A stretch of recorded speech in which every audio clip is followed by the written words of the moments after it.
ஒரு பொண்ணு ஓட்டப்பந்தயத்துல ஜெயிச்சுட்டா அப்படின்றத ஒற்றை வரியில சொல்லி முடிச்சிருவாங்க.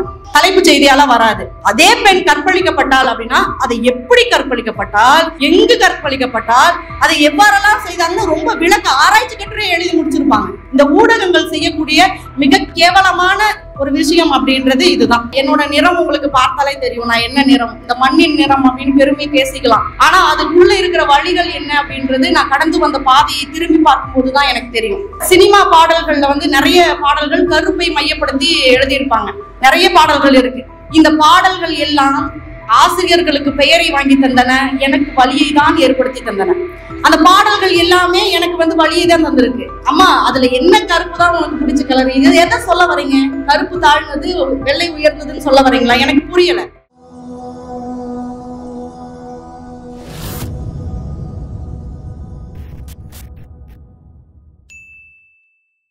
எனக்கு தட்டுவதற்காகவே இரு கையில் இரு கைகளோடு அமர்ந்திருக்கும் உங்கள் அனைவருக்கும் என்னுடைய முத்தான முதற்கண் வணக்கங்கள்.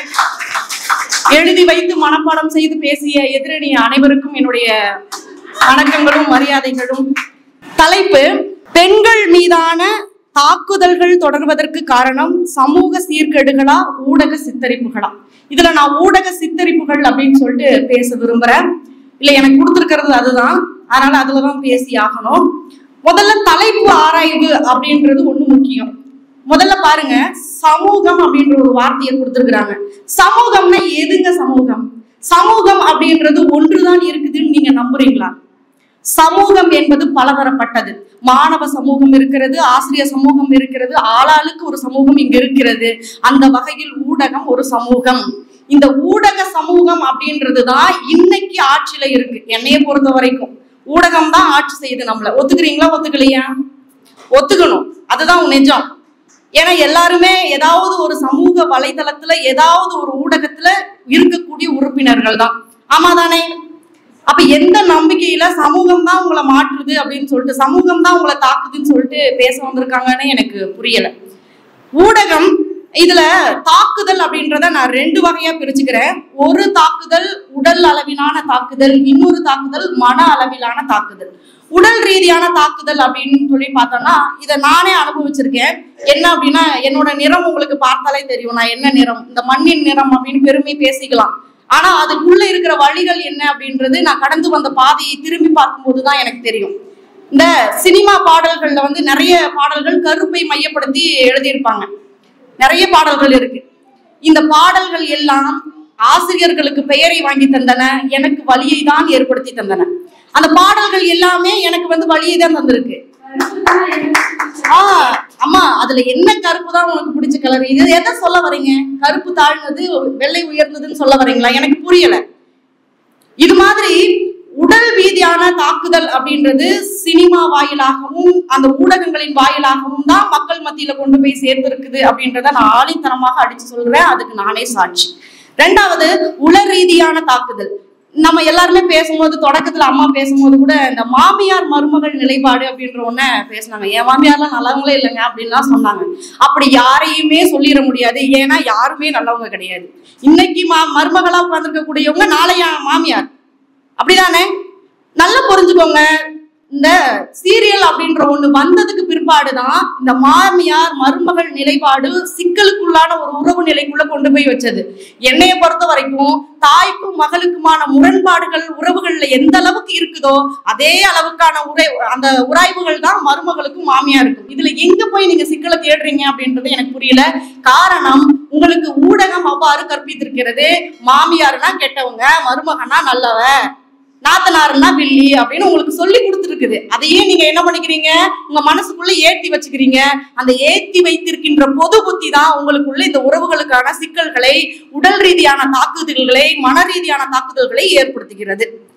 ரெண்டாவது, ஊடகம் அப்படின்னு சொல்லிட்டா பல வகையான ஊடகங்கள் இருக்கு. இதுல நான் சில ஊடகங்களை மட்டும் நான் எடுத்து சொல்லணும் அப்படின்னு ஆசைப்படுறேன். திரைப்படங்கள். பொதுவா நம்ம சமூகத்துல குடிச்சிட்டு வந்தாங்க அப்படின்னா, எங்க அப்பாலாம் குடிச்சிட்டு வந்தாங்கன்னு வச்சுக்கோங்களேன், எங்க அம்மாவை பார்த்தா பம்புவாரு, பேச மாட்டாரு, பேசாம இழுத்து போட்டு படுத்துருவாரு. ஏன்னா நான் குடித்திருக்கிறேன் என்பது ஒரு அவமானத்திற்குரியதாக எங்க அப்பா நினைச்சாரு. கொஞ்ச காலத்துல ஒரு சினிமாவில் ஒரு பாட்டு வந்துச்சு, வடிவேல் சார் பாடுவாரு, வாடி பொட்ட புள்ள வெளியே அப்படின்னு எல்லாருமே பார்த்திருப்போம். சின்ன குழந்தைங்கள்ல இருந்து எல்லாருமே அதை ரொம்ப பிரியமா பாட ஆரம்பிச்சாங்க. அது மாதிரி இப்ப நிறைய பாடல்கள் வந்துருச்சு. இந்த பாடல்கள் எல்லாம் அவர்களுக்கு கற்பித்தது என்ன அப்படின்னா, சமூகத்துல குடிப்பது அப்படின்றது ஒரு மரியாதைக்குரியான ஒண்ணு, அது எல்லாருமே செய்யற ஒண்ணுதான் அப்படின்றத உங்க மனசுல புகுத்திட்டு போயிடுது. அப்ப தாக்குதல்களுக்கு ஆரம்ப புள்ளி எங்க இருக்குதுன்னு பாத்துக்கோங்க. ஊடகங்கள் அப்படின்றது வெறுமனே, நான் உதாரணத்துக்கு ஒண்ணு சொல்றேன் பாத்துக்கோங்களேன். பழைய சோறும் கஞ்சியும் நம்ம சொன்னோன்னே என்ன சாப்பிட்ட அப்படின்னு கேட்டா பழைய சோறு கஞ்சின்னு சொல்றக்கே வைக்கப்படுவோம். ஆமா தானே? ஆனா இன்னைக்கு ஐஸ் பிரியாணின்னு சொல்லிட்டு ஹை கிளாஸ் ஹோட்டல்ல வச்சு வித்துட்டு இருக்கான். காரணம் என்ன? ஊடகம்.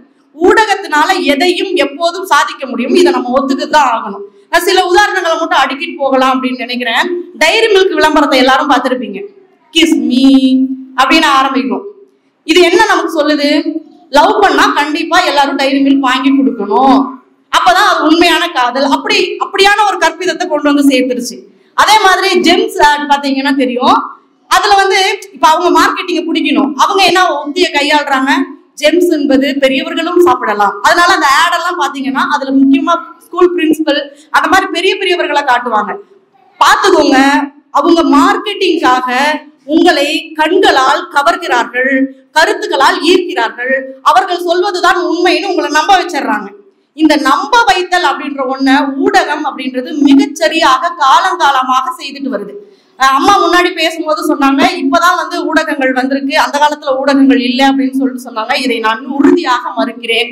23ஆம் புலிகேசி படம் பார்த்திருந்தீங்கன்னா தெரியும் ஊடகங்களுடைய தாக்குதல் அந்த காலத்திலேயே எப்படி இருந்தது அப்படின்னு சொல்லிட்டு.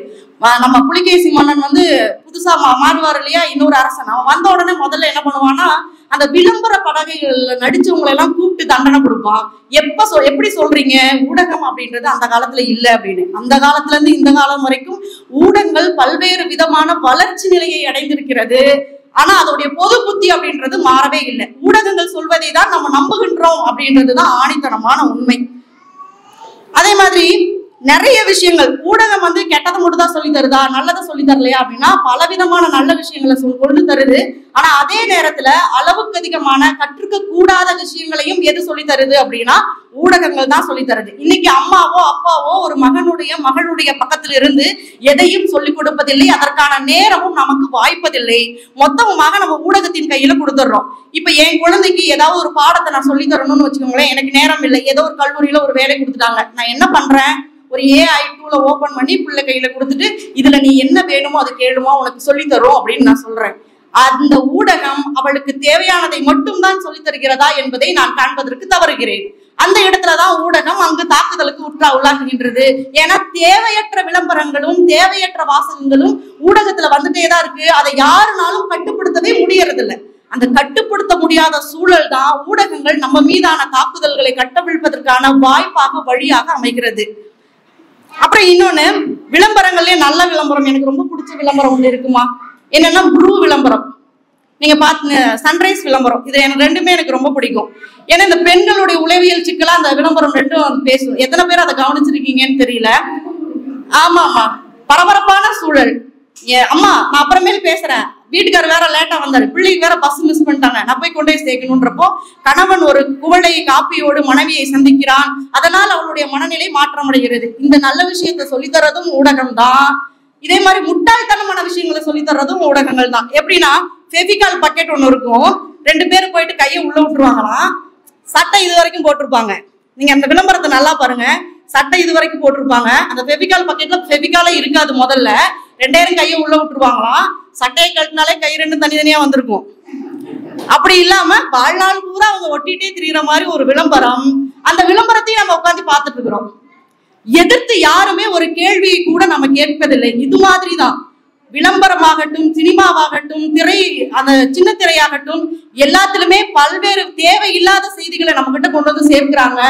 எதிர்த்து நாம எந்த ஒரு கேள்வியும் அங்க முன்வைக்கிறதே இல்லை. இதுதான் தார்மீகமாக நம்ம காலங்காலமா செஞ்சுட்டு இருக்க ஒண்ணு. ஊடகங்கள் தான் சமூகத்துல பெண்கள் மட்டும் இல்ல, மற்ற அனைவரும் மீதான தாக்குதலுக்கு மிகச்சரியான காரணம். இப்போ ஒரு நியூஸ் பாக்குறீங்கன்னு வச்சுக்கோங்களேன், ஒரு பொண்ணு ஓட்டப்பந்தயத்துல ஜெயிச்சுட்டா அப்படின்றத ஒற்றை வரியில சொல்லி முடிச்சிருவாங்க, தலைப்பு செய்தியால வராது.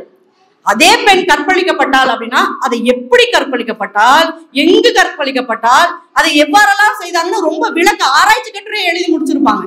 இந்த ஊடகங்கள் செய்யக்கூடிய மிக கேவலமான ஒரு விஷயம் அப்படின்றது இதுதான். இதனாலதான் என்ன பண்றாங்க, செய்ய தெரியாதவன் கூட என்ன பண்றான், இந்த தூண்டுதலால செய்யறதுக்கு பண்றான்.